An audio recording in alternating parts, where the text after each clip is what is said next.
Hey everybody, what's going on? Today we're going through our 1322 tier list.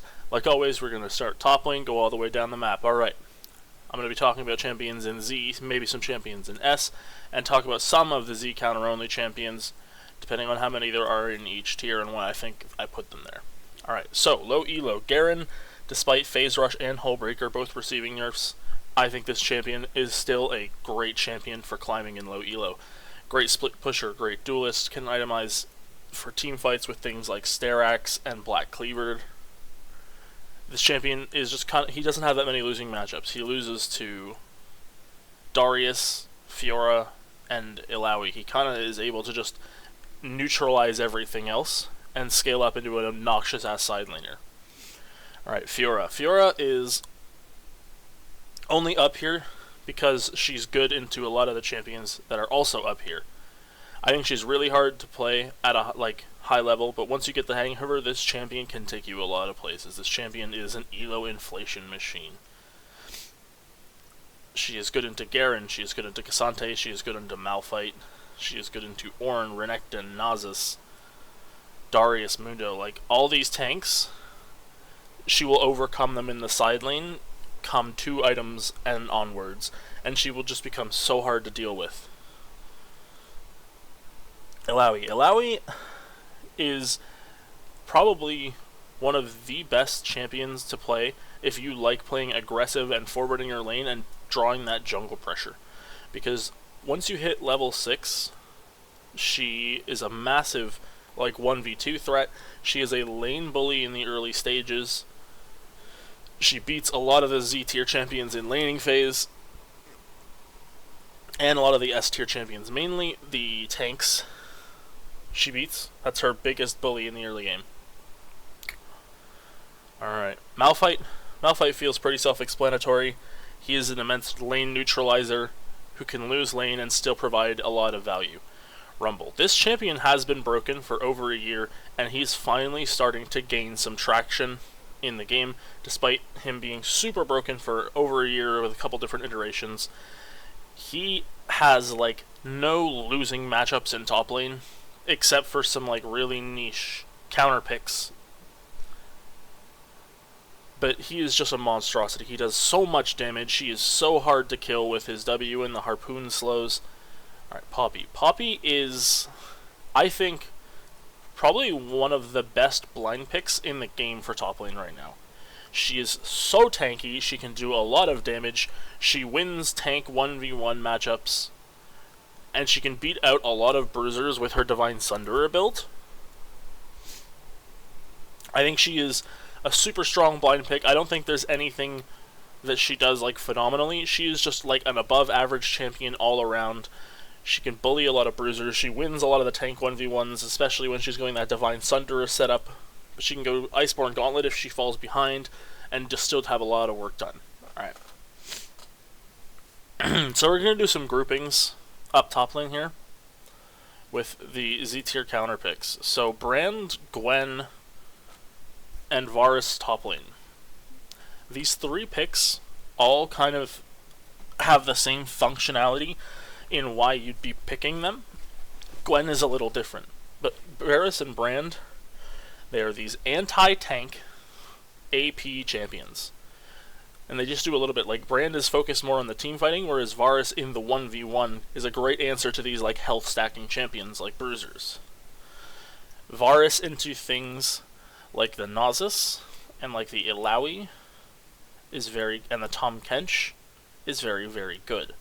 Now, one important thing is into the picks that can close the gap and can do a lot of damage to you, like the Nasus and the Tahm Kench. Boots of Swiftness are super important. And then you're going to want to get your Nashers, your Riftmaker, and then your third item, especially into Nasus, wants to be Banshee's Veil, because the only thing that Nasus has that can proc Banshees is his W. So if he uses it, it's on cooldown, which means you can keep spacing him. Alright. Brand does the same thing. He just wants to, he's a big tank counter. He wants to be able to scale up and become a massive team fighting monster. Brand is, I think, one of the strongest champions in the game if you can pick him in the right scenarios. And he got buffed again this patch. Gwen, same thing, AP tank counter pick, great into multiple melee champions, enemy team comps. Camille.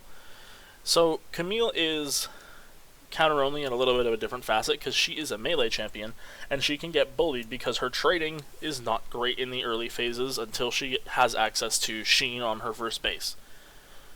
But however, Camille is probably one of the hardest scaling bruisers in the entire game. And if she can get there by like playing through their side lane and get to like 3-4 items, this champion can become an absolute 1v9 one-shot machine. And I think that's all I want to talk about for top lane. The rest of them are pretty self-explanatory. If you have any questions on champions that I missed on why they're so high or why they're so low or why they're in counter only, Z tier, ask me in the comments below. Let's move on. Alright, jungle. So, Z tier. Graves got a direct nerf to his skirmishing tankiness, so he's going to be knocked out of Z tier and into S tier. Rammus got a buff, so I'm moving him back up into S tier. Briar got a nerf, I'm moving her down out of Z tier. Nocturne. So Nocturne has one of the fastest clear speeds in the game right now, if you're doing it properly. Always take W level 2.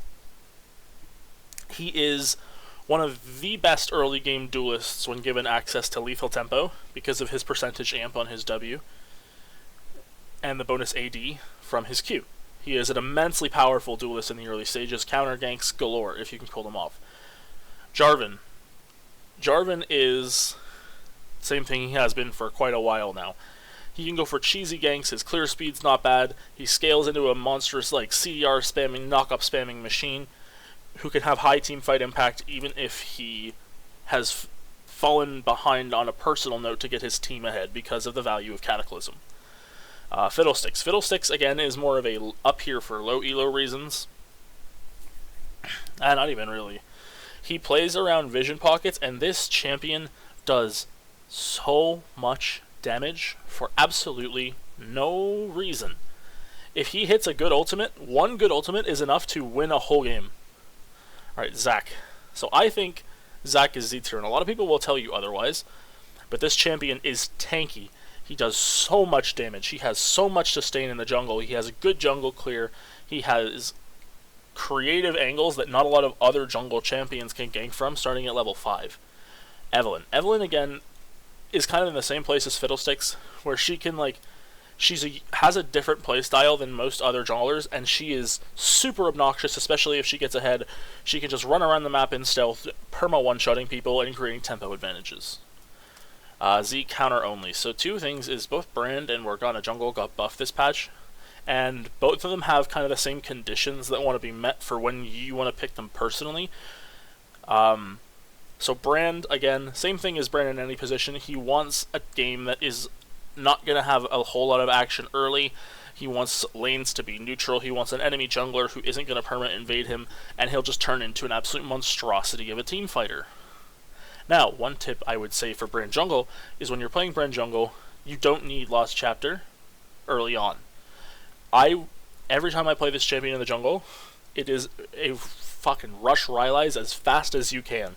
It gives you much needed tankiness since your base levels are going to be lower than if you're inside of a solo lane. And the utility, and you're not forfeiting that much damage for it, and then you just proceed like normal into stuff like Leandri's and Hourglass, Demonic Embrace, whatever. Ivern. With ADCs going into hyper carry mode a lot now,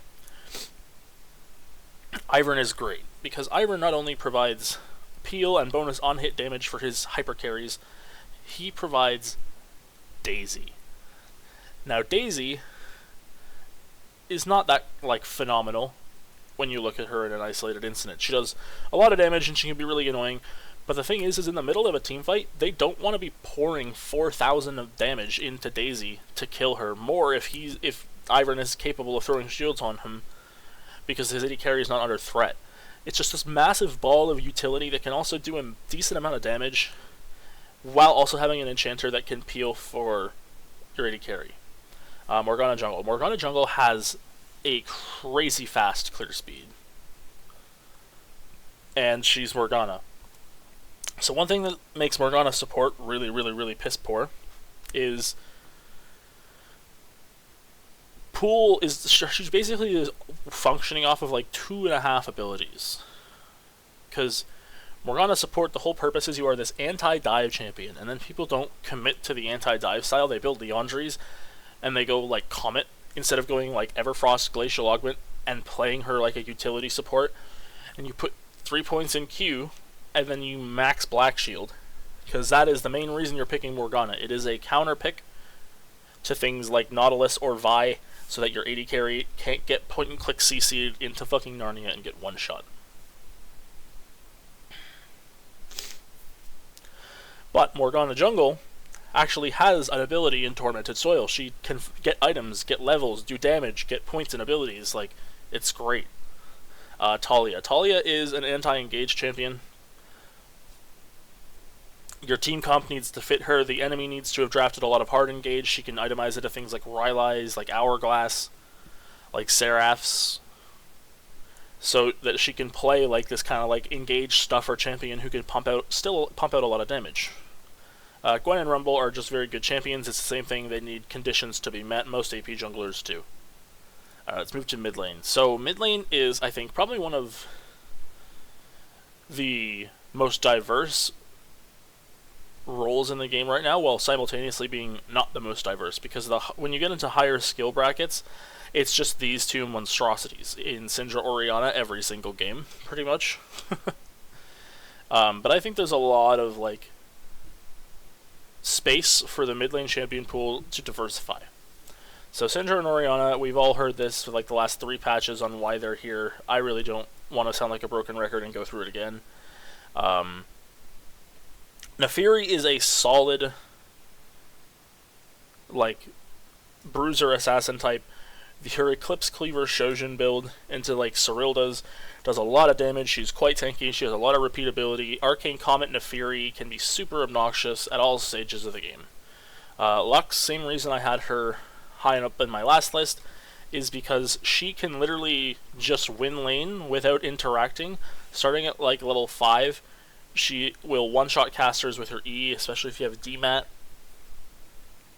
And the later it goes, the more she just like is able to push waves, not interact, look for deep vision, look for roams, look for neutrals. It's just super obnoxious to play against. Malzahar kind of does the same thing, but he is an anti-engage champion.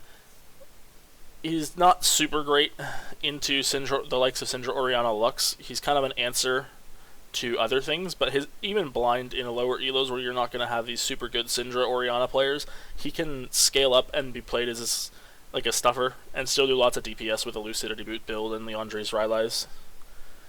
Akshan is... This champion is obnoxious. He has like so many different builds. He can invisibility fucking nuke you. His revive mechanic is probably one of the dumbest things in the entire game. Yeah, I don't know how much more I have to say about champions in S tier. Like Lissandra, maybe, let's talk about her, is that she is just reliable. She has decent wave clear, she has good team fighting, she has CC. Set us up for your jungler, can roam well, can shove waves well. So I'm just going to highlight a few key champions in the Z counter only, and then we'll move on to AD carry. Brand, same thing as Brand in the top lane, Brand in the jungle, Brand AD carry. He needs specific conditions to be met. He wants a game to go to guaranteed, like minimum 2.5 to 3 items, because that is when this champion comes online and starts becoming super oppressive and will just start auto-winning teamfights for you. And he doesn't want to be pressured early. He is very vulnerable, and if you can learn his like intervals on how not to like hemorrhage early on this champion, I guarantee you will climb LP. It's about learning intervals. This champion is a monstrous team fighter. They've buffed him like 4 patches in a row. He scales super hard. His early game isn't bad. It's just he's got some long cooldowns. His abilities do good damage. Alright, that's all I'm going to say about that. Nasus mid, same thing. He's a counter to a lot of these bruiser mid players. Stuff like Tryndamere, stuff like Aurelia, stuff like Yasuo. He's good into those picks. He can EMAC, he's good into Zed as well. He's good into a lot of the AP assassins, except for Katarina, because Katarina can build whatever the hell she wants. Talon can also be a bit of a problem for him. But he's like a lane neutralizer. He'll just press E, shove the wave, scale up, and be a nuisance. That's what Nasus mid does. Let's talk about Kai'Sa. So a lot of people are surprised that I would have Kai'Sa here, and it's because of what I've personally been playing over the last few days, is that Kai'Sa is an answer to, like, divers. So she will almost never lose trades, if you're playing correctly, into these things that want to push tempo trades on her. Like the LeBlanc, or like an Echo, or like a Talon, or a Tryndamere, or a Silas. Like, you can kind of just sit back and scale, and the reason that I think Kai'Sa mid is better than a lot of other things is because the main issue with Kai'Sa ADC is that she gets EXP locked, and there's going to be a lot more potential to get fucked because there's 2 to 3 players in your lane as opposed to 1 to 2. And if you can get meta-immune Kai'Sa out of the early stages, it becomes an absolutely disgusting, disgusting pick. With Hail of Blades, you have great anti-dive in the early levels. You win most of your trades if they try and push the pace onto you by dashing onto your face. And the build is Muramana, Nashor's, Ludens. That's your core. And then you want Lucidity Boots. And then your last 2 items are Flex. Deathcap is her highest damage option. Horizon Focus is also great. Cosmic Drive in certain cases. Hourglass, of course. Void Staff if they're stacking MR. But as this build, you don't want to be. You want to be kind of like solo AP with this build is insane. You have Q Evolve by like level 9 with 240 mana immune stacks. You do so much damage, you scale so hard, you have absurd poke, absurd burst, your DPS isn't that bad either with Nashor's plus Muramana, and the other AP you have. Like, this, the mana immune Kai'Sa build into like Muramana into AP is absurd levels of like 1v9 with the amount of poke and burst she could dish out if she can get past her like 2.5 item like weak point. It's super situational. She needs to be able to go even in lane and scale up. But if you can get there, the build is like 1v9. I've used it quite a few times now. Alright, I think that's all I really want to say about mid lane. Like, a lot of these champions are complementary to some other meta champions. But let's talk about AD carry. So, not a lot has changed in my AD carry tier list from this patch to last. Ziggs, Swain, Ashe are still my Z tier AD carry picks. Ziggs got his base armor nerfed. I don't think that's going to knock him out of Z tier. This champion still has absurd wave clear. He has absurd like tower taking potential with plates. He's the capability to take TP. His wave clear is super safe. He scales really well. Swain, same thing as like Swain didn't receive any direct nerfs, nor did any of his counters receive any direct buffs. He's in the same spot he was last patch. He is a mid-game team fighting monster. He is super annoying to play against in lane if you don't have tempo trading. Ashe, again, none of her counters got directly nerfed, and she didn't get directly nerfed or directly buffed. She's going to stay where she is. The utility she provides with her like slows and her map hacks and her like ultimate, as well as the damage she is capable of pumping out, she's just always going to be high value. Let's talk about S. Top 3 in S, Vayne, Draven, and Seraphine. So, Vayne, with the amount of HP creep in the game, Vayne with her Shiv / Stormrazor Trinity into other items build is super good. She can get tanky with Conditioning Over Earth and Triforce with access to things like Wit's End and Shield Bow on top of her Trinity Force. She can become quite durable and still do a lot of damage to these tanks. Games on average are lasting a couple minutes longer, so she's hitting other item breakpoints. It's just a good meta for her right now. Unfortunately, she does get kind of destroyed early by some of the mages that are existing in the bot lane right now. Draven. So Draven is, if you feel like you are winning lane but cannot carry, consider picking up this champion. Because when you win lane on this champion, the amount of like bonus gold you're getting comparatively to other champions can become super overwhelming for the enemy team, to a point where you're just like killing everybody in 3 to 4 autos on the enemy team if there aren't any super tanks. He snowballs out of control. He has access to Trinity Force. He just does so much damage, especially if you get ahead. This champion is a snowball machine, and if you find yourself winning lane but struggling to carry, this is the champion that's going to help you accentuate those leads. Seraphine. So Seraphine is cringe as fuck, but this champion got its base damages amped up, even with the nerfs, well, quotation marks nerfs this patch. I think farming Seraphine is still going to be fine. I think it's still going to do the same things it was doing before. So counter only, Brain ADC. Same points I've talked about Brain and like all the other roles. Champion does so much damage, but he can fall victim to hard engage in the early game and falling behind and not being able to provide value until it's too late. Nyla got directly nerfed this patch. It doesn't actually change a lot. This champion still is one of the hardest scaling champions in the game. She is a hyper mobile, super high damage assassin marksman. She's not like any other traditional marksman. She's even farther on the assassin spectrum than Samira is. She has anti-auto attacks. She is just super, super strong in the later stages, especially if she has a team that can dive with her. Varus. So Varus Z-tier counter only he's got a couple different builds. The on-hit Varus build is kind of, I would put it in like mid to low S, maybe high A, if I was feeling pessimistic. But lethality Varus is a counter to certain drafts. If the enemy team has picked 5 squishy champions that have a lot of short range, lethality Varus can have itself finding a lot of value. Lethality Varus with Hail of Blades or Comet is a huge lane bully. It can create an advantage for itself inside of the lane phase, and then come the mid game when you're standing off at dragons, the amount of poke that this champion can dish out, even to like some targets who are going to have a little bit of HP, is still quite high, especially because he has percentage max health damage on his W. He has anti-engage with his ulti, like his E's slow got buffed last patch. I think this champion in situations is super oppressive. Veigar and Cassio. So Cassio and Veigar, specifically Veigar, I've used as kind of like an answer to some of the all-in bot lanes we're seeing. Is his ability to just like stand far away, farm up, scale into an absolute monstrosity, especially into Ziggs.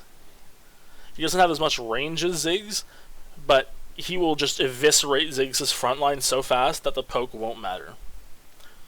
I think that's all I have to say about AD carry. Let's move on to support really quickly, because I don't want this video to be too long. Alright. Z, Blitzcrank Rakan. Not much has changed in my tier list, I think, from last patch. I know I forgot some champions in my last tier list video, and I made sure I tried to add them all in.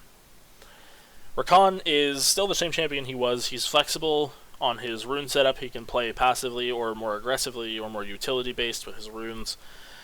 His champion with a couple points in like tenacity with Legend Tenacity and Unflinching and Merc Treads, like he feels so hard to punish when he like goes in and goes out and then goes back in and then goes out. He can be so frustrating to play against a like solid Rakan player, because he's gonna go in, CC your backline, and he's gonna get back into behind his front line, and it's so hard to struggle him, and then he plays off his rotations.